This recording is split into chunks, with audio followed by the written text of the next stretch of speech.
A personagem desse livro tem consciência que estão escrevendo a sua história. Oi pessoal, aqui é Daniel Ferreira, comunicador deste canal e para além disso sou um professor de língua portuguesa apaixonado por literatura. E antes de irmos para a resenha eu preciso fazer um adendo que eu estou com um microfone novo, que eu fiz esse investimento aqui pro canal porque uma das coisas que me incomodava era a qualidade do áudio dos vídeos. Então, eu fiz um investimento, comprei esse microfone e eu estou me achando extremamente chique. O livro que eu vou resenhar para vocês hoje se chama Nunca o Nome do Menino, do autor Estevão Azevedo. Esse livro eu adquiri em um outlet enquanto eu fazia uma viagem para Belo Horizonte, que estava com uma promoção de que você, comprasse 1 quilo de livro. Cada quilo saía por R$ 20. Inclusive, se você quiser saber mais sobre isso, tá aqui no card o link do vídeo que eu falo e detalho como comprar livros de uma forma muito mais em conta. Um dos pontos que me chamou a atenção para poder comprar esse livro é a estética. Confesso para vocês que tem aquela frase de nunca julguei um livro pela capa, e comigo foi ao contrário. Quando eu vi esse livro, que basicamente ele é um contraste entre branco e preto, tipografia das palavras, conversa entre si, tem esse rosto que não tem, que é só um contorno de rosto e cabelo, que não tem tanta definição de olhos, boca, essa coisa da construção do rosto, da face, a construção da face. Eu fiquei curioso, me deu vontade de ler. Sem contar que eu sou uma pessoa que adora ficar em livrarias, bibliotecas, nesse rolê literário. Eu sou uma pessoa que fica horas analisando o livro, pesquisando informações. E quando eu tô presencialmente em um lugar que me possibilita ter contato com livros, eu fico por muito tempo. Eu acredito que eu fiquei nesse dia, nessa loja, eu fiquei, eu acho que umas 2 a 2 horas e meia nesse lugar para escolher 4 livros. Porque, gente, na minha cidade não tem isso, então eu gosto de ir aproveitar esse tipo de rolê. Eu analiso as orelhas do livro, o que tem de informação, o que fala sobre o autor. Eu dou uma lida nessas resenhas que se tem na orelha do livro, no contra do livro, na capa contra do livro. E quando eu tava olhando essa capa contra, eu percebi que a edição era revista pelo autor e tinha um pós-fácil inédito. E eu fiquei pensando, mas na ficha cartográfica desse livro, estava dizendo que ele era a primeira edição, primeira tiragem. Então é um livro que, antes de eu falar dessa minha curiosidade, é um livro que tem marcas de tempo. Estamos falando de papel. E o papel com o passar do tempo, ele acaba criando marcas. Isso não me incomodou de forma nenhuma. Inclusive, eu gostei que as páginas do livro são em tons de amarelo. Então, são páginas amareladas. Então, isso facilita a minha leitura. Isso torna a leitura mais relaxante. Normalmente, quando as páginas do livro são brancas, pelo menos pra mim, a leitura fica mais cansativa. Quando eu vi essa questão de pós-fácil inédito, e que isso é um chamariz pra leitura, você anunciar que tem um pós-fácil inédito, eu pensei, tá? Isso é uma coisa que eu não pesquisei na hora, mas eu pensei que esse livro já tinha sido divulgado em algum momento pelo escritor, e quando foi, catalogado por uma editora, inclusive a editora desse livro é a Record, ele resolveu adicionar esse pós-fácil como uma estrutura de venda e como uma estrutura de contexto narrativo. Ele sentia essa falta, então adicionou isso pro texto. Mas bom, a gente precisa saber algumas informações do Estevão. Ele é mestre em literatura brasileira pela USP. Esse é considerado o primeiro livro dele, o Nunca o Nome do Menino. E o livro dele, Tempo de Espelhar Pedras, foi eleito como livro do ano pelo Prêmio de São Paulo de Literatura em 2015. Agora vamos falar sobre a resenha desse livro, que eu acredito ser o convidativo para você assistir esse vídeo. Um dos primeiros pontos que você precisa saber sobre esse livro é que a personagem tem consciência de que tem alguém escrevendo a sua história. E isso entra na relação entre pessoas e divindade. É como se essa mulher, essa personagem, ela tem consciência de que tem algo superior escrevendo a história dela. E aqui pode entrar como esse ponto de crítica de pessoas que têm essa visão religiosa, essa visão teológica de que sempre tem alguém escrevendo o que a gente deve fazer ou não, né? Por isso que a gente tem aquelas situações de Deus escreve certo por linhas tortas, Deus está escrevendo algo bom para você, Deus está te guiando para algo bom. Então, quando a personagem apresenta que ela tem consciência de que tem alguém escrevendo a história dela, me veio essa referência de essa relação entre humanos e divindade. E aqui há qualquer tipo de divindade, eu não estou falando especificamente sobre o Deus cristão, estou falando sobre divindade, sobre o divino. Tanto que essa personagem, ela acaba desafiando a escrita. Então, em diversos momentos que ela percebe que o caminho dela está indo para um caminho tradicional, um caminho do que a gente espera enquanto sociedade, que é nascer, crescer, trabalhar, juntar dinheiro, ter uma boa velhice, ela vai contra. Ela se desafia, e desafia, no caso, o autor que está escrevendo a história dela, a ir mais fundo nisso. Tanto que tem uma parte desse livro que ela amputa um dedo. Dá pra perceber que ela faz isso como um ataque direto pra quem tá escrevendo. Que não era premeditado que ela amputasse esse dedo. Né? Não estava sendo escrito que ela amputasse esse dedo. Mas como ela tem consciência de que a história dela tá sendo toda manipulada pra ir pra algum lugar, pra ir pra algum fim, ela acaba corrompendo a história nessa amputação. Que aí o autor ele tá tendo que se desdobrar para ver como fazer ela continuar nessa história, mesmo com esse dedão amputado. Outro ponto é que esse livro vai brincar com a estrutura de relacionamentos. Ele vai entrar no lado amoroso e afetivo da nossa personagem, tanto que o título é Nunca o Nome do Menino, e a gente não sabe o nome desse menino. Então, ela vai citar pra gente diversas vezes que ela é apaixonada por um menino, que esse menino foi a primeira paixão da vida dela, e o quão importante esse menino é até nos dias de hoje. Mas esse menino não é quem tá escrevendo a história dela. Ela tem consciência, ela separa isso. Não é a mesma pessoa. Muitas vezes eu pensei, mas será que esse menino não tá escrevendo a história dela? E que beira essa loucura dela sentir que tem alguém escrevendo a história dela? E quem tá escrevendo essa história seria esse menino, por isso que a gente nunca tem o nome dele, porque esse livro divide cada capítulo em presente e passado. Então, quando se trata do passado, vai se tratar da pré-adolescência e adolescência dela, aonde ela vai conhecer esse menino vai se tornar o melhor amigo dela, e depois do melhor amigo dela, esse menino vai tornar-se o namorado dela. Quando se torna o namorado dela, se torna uma obsessão. Pelo menos eu entendi que essa obsessão amorosa, ela é feita de forma vice-versa. Ela não é feita de forma unilateral, não é feita só por uma pessoa. Ela é feita pelos dois. Tanto que ele tem comportamentos tóxicos e ela tem comportamentos tóxicos. São pessoas que, em diversas situações, a gente se questiona o quão saudável é esse relacionamento para os dois. Tanto que tem uma parte do capítulo que começa a descrever o início do namoro deles. E aí cita que primeiro ele passava algumas horas lá em casa, aí acabava tomando um café da tarde com a minha mãe, e aí desse café da tarde passou para um jantar, e do jantar passou para uma noite, né, de pizza, essa noite de lanches, vamos dizer assim. E da noite de lanches acabou passando para uma noite de sono. E de sono passou para o café da manhã. Então, tinha momentos que ele vivia mais na minha casa do que na casa dele. Quando o autor ele começa a nos apresentar esse relacionamento, é um relacionamento de extrema intensidade.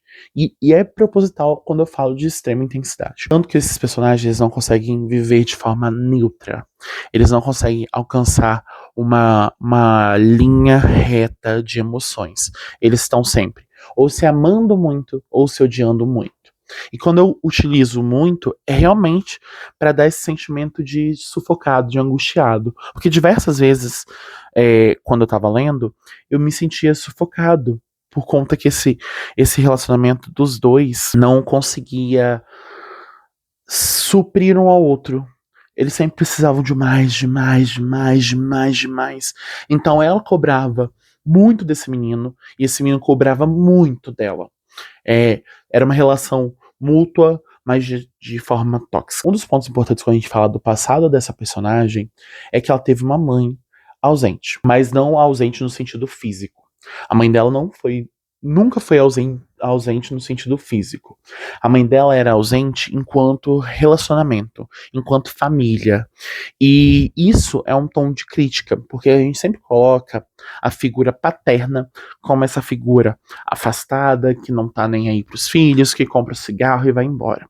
Aqui o autor critica para nós, leitores, que família, por diversas vezes, não vai ser algo prazeroso, não vai ser algo presente, não vai ser algo que a gente possa contar. Porque a mãe dela, por diversas vezes, negligencia. E isso influenciou a vida adulta. Tanto que tem uma parte que ela fala que na vida adulta dela, ela sentiu falta desse relacionamento familiar. Pelo que eu entendi da história, a mãe é uma mãe solo, onde ela precisou criar essa filha, e por muitas vezes ela deixou que a filha se criasse sozinha e fosse livre, o que gerou essa vida de rua, bem entre aspas, para ela, porque a nossa personagem, ela conta que vivia entre escola, rua e casa. E na casa, por diversas vezes, era pra comer alguma coisa e dormir. E aí, quando ela conheceu o menino, esse menino levou ela pra dentro da casa dela, porque eles começaram a viver um relacionamento. Era basicamente dois jovens, dois adolescentes, nem jovem, dois adolescentes vivendo uma vida de casado. Era isso. Era esse retrato que tem aqui. Tanto que a primeira vez da menina, e acredito eu, do menino, porque a gente não tem a visão do menino aqui nessa história, foi um com o outro. Então, ele foi o primeiro relacionamento amoroso e o primeiro relacionamento sexual. Azevedo tem uma estrutura muito foda de descrever essa primeira relação sexual. Não é uma forma explícita, mas pelo contexto, você vai vendo que ela vai falando que precisava de mais dele. E que quando ela sentia, né, basicamente, o toque, o tato, ela estava criando sentimentos que ela nunca sentiu. Porque amor ela já tinha sentido pelo menino, mas ela não tinha sentido outras coisas. E aí dá pra ter essa leitura da relação sexual. Então a gente tem essa visão de um capítulo é sobre o passado e um capítulo é o presente. O livro é capitulado dessa forma: 3 pontinhos, um capítulo novo. Na minha percepção, o pós-fácil não é escrito pelo Estevão Azevedo. É escrito pelo autor que está escrevendo a história da nossa protagonista. Porque vejamos, quando a gente está falando de escrita literária, né, de literatura, a gente pode usar recursos para afastar o nosso eu na hora da escrita. Então, por exemplo, quando eu vou escrever algum tipo de texto específico, um e-mail, eu posso utilizar de recursos que não se assemelham ao meu eu comunicativo socialmente. Agora, o meu eu comunicativo, trabalhista, ou até mesmo com outras situações mais cultas, é diferente. Então, quando eu vi esse pós-fácil e percebi a estratégia de escrita desse pós-fácil, eu liguei ao autor que está escrevendo a história da nossa protagonista, que aqui não seria o Estevão. É essa persona que o Estevão desenvolveu enquanto personagem. Porque, querendo ou não, é um personagem que ele não tá diretamente na história que a gente tá lendo, mas ele tá gerando essa história que estamos lendo. E agora vamos falar um pouco do presente dessa personagem. Eu não vou estar entrando no plot twist final, porque eu acredito que todo mundo tem que ler para poder entender o sentido desse plot. É a primeira vez que eu lido com plot dessa forma. Esse livro, se eu pudesse rotular ele em uma palavra, seria único. O final desse livro é único. É isso que eu tenho para dizer. O final desse livro é única. A protagonista, ela vive à beira de um colapso mental e um colapso financeiro, tanto que ela ateia fogo no próprio apartamento. Ela coloca fogo no apartamento. Ela conta para nós, leitores, que isso que ela está fazendo é certo. É a melhor opção que ela tem é atear fogo no apartamento dela. E ela planeja isso por alguns capítulos. Essa história do fogo no apartamento, ela não acontece num capítulo único. E cada capítulo que você vai lendo e tentando entender as justificativas, porque ela vai se justificando, né? Então ela tá ali conversando com você, dialogando com você, mas ao mesmo tempo dialogando com outros personagens. E isso vem como se fosse uma forma de não me julgue, eu preciso fazer isso. Quando eu li, eu realmente falei, poxa, ela precisava fazer isso. Tanto que um dos pontos, quando eu fui entender que se tratava de uma pessoa tendo a vida escrita por outra, é que em momentos da história, de uma frase para outra, de uma oração para outra, a, a personagem parecia que perdia a consciência do seu ato. Então, diversas vezes ela apareceu em lugares que ela não sabia por que de estar naquele lugar, ou de para que estar naquele lugar. Tudo bem que ela utilizou de drogas para, né, ela utiliza drogas. É porque eu não posso dizer que ela não posso dizer que ela estava em recuperação, tá? Porque ela é uma usuária de drogas, mas não de forma frequente, diária. Ela não é uma usuária de forma diária. Eu relacionava como se fosse as drogas, que dava esse apagamento mental para ela, mas não. Quando eu entendi que tinha alguém escrevendo a história, fazia muito sentido ela aparecer em lugares que ela não pensava em ir para aquele lugar. Ela não pensava em estar naquele lugar. E daí vem a questão dessa ausência materna, dessa ausência familiar, prefiro usar dessa forma.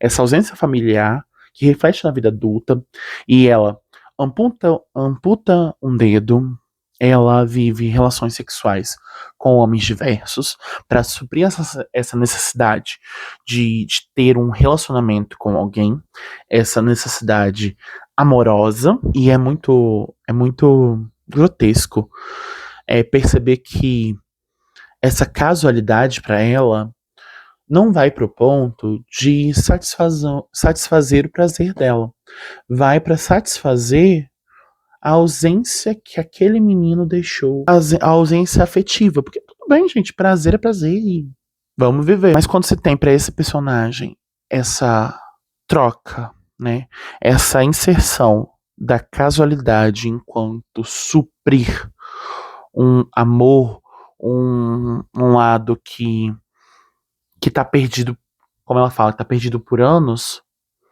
não vai conseguindo suprir. Então ela tenta suprir essas relações casuais, né, essas relações sexuais casuais, pra ver se ela encontra o menino, pra ver se ela encontra a essência do menino e ela tem aquilo de novo que ela teve na adolescência dela. Acredito eu que seja uma estratégia de Azevedo lidar com o assunto relacionamento, porque é um dos assuntos que dá pra abertura para outros ramos da vida da pessoa. Então, por exemplo, tem partes aqui que ela vai tratar do lado artístico dela, que é o lado onde ela ganha dinheiro. Ela é uma pintora e ela até fala que a mãe não queria que ela seguisse esse ramo, mas que foi mais forte que ela, esse ramo artístico, mas foi mais forte que ela porque era o que ela sabia fazer de forma primária, de forma natural. Então ela segue e ela ganha dinheiro com isso, né? Tanto que ela fala assim: eu preciso vender tantos quadros para poder me manter aqui no meu ateliê. Porque como ela ateou fogo no apartamento dela, ela precisou ir pro ateliê, onde ela fazia o trabalho dela. E aí começa essa frustração de misturar ambiente de casa com trabalho e ela não ter essa divisão. Então, agora eu estou trabalhando, agora eu estou descansando. Ela não vive isso. Porque o ateliê, até então, ela leva algumas coisas para esse ateliê para poder ela conseguir viver, né? Então ela leva roupas, ela leva coisas para, né, pratos, talheres, coisas que daria pra ela usar no dia a dia, pra ela conseguir viver lá no ateliê, mas ao mesmo tempo se mistura muito com essa questão do trabalho. Então ela vê as telas e ela fala, eu preciso pintar porque eu preciso ter dinheiro, porque uma hora ou outra vai acabar minhas economias. Se mistura com o lado psicológico, porque diversas vezes ele vai dizer pra gente que ela tá cansada mentalmente, ela pensa em suicídio, ela pensa em tirar a própria vida dela, ela brinca com a vida dela. Então, ela tá situada num lugar de uma cidade perigosa, então ela passeia pela noite pra ver se isso gerasse uma adrenalina pra ela encontrar o sentido da vida, porque ela tinha perdido o sentido da vida quando esse menino se foi. Mas esse se foi tá muito no lado de ele levou a minha personalidade que eu desenvolvi com ele. E aí eu não sei quem eu sou. E ela vai vivendo anos da vida dela sem saber quem ela é. E nossa, até deu um nó na garganta. Ela vive anos da vida dela sem saber quem é ela. E ela busca esse menino pra ver se ela encontra quem ela é. Então, quando a gente fala aqui que esse livro vai falar sobre amor e sobre relacionamento amoroso, eu acredito que esse nem é o tema principal. Não é. Pra mim, esse livro vai falar sobre uma pessoa que tá vivendo no automático. Por isso que tem alguém escrevendo a história dela. Por isso que tem esse ser que domina a história dela, que pode dar fim ou não para a história dela. Tanto que eu quero pegar uma parte aqui do livro para falar para vocês. O suicídio era uma saída demasiado romântica. Era preciso sabotar por dentro essa prisão, fazê-la desmoronar pouco a pouco, pedra a pedra, frase a frase, até que, quando a última possibilidade de leitura finalmente ruísse, eu pudesse junto com ela morrer vitoriosa. Ela poderia se suicidar, mas teria que fazer tudo o que pudesse fazer para ter sentido. Então, esse suicídio ele precisaria ser vitorioso, então ele não poderia ser do nada. Então ele precisaria, né, esse narrador precisaria extinguir tudo que há nela, testar tudo, ver se tudo já foi feito, para aí sim o suicídio ser a cartada final. Essa foi a resenha do livro Nunca o Nome do Menino, do autor Estevão Azevedo. E se você gostou, clica no joinha aqui embaixo, porque isso fortalece a nossa relação. E caso você não seja inscrito, te convido a fazer parte deste canal. E se quiser me seguir no Instagram, o link está aqui embaixo. Eu te vejo no próximo vídeo. Um beijo, se cuide e boa leitura. Tchau!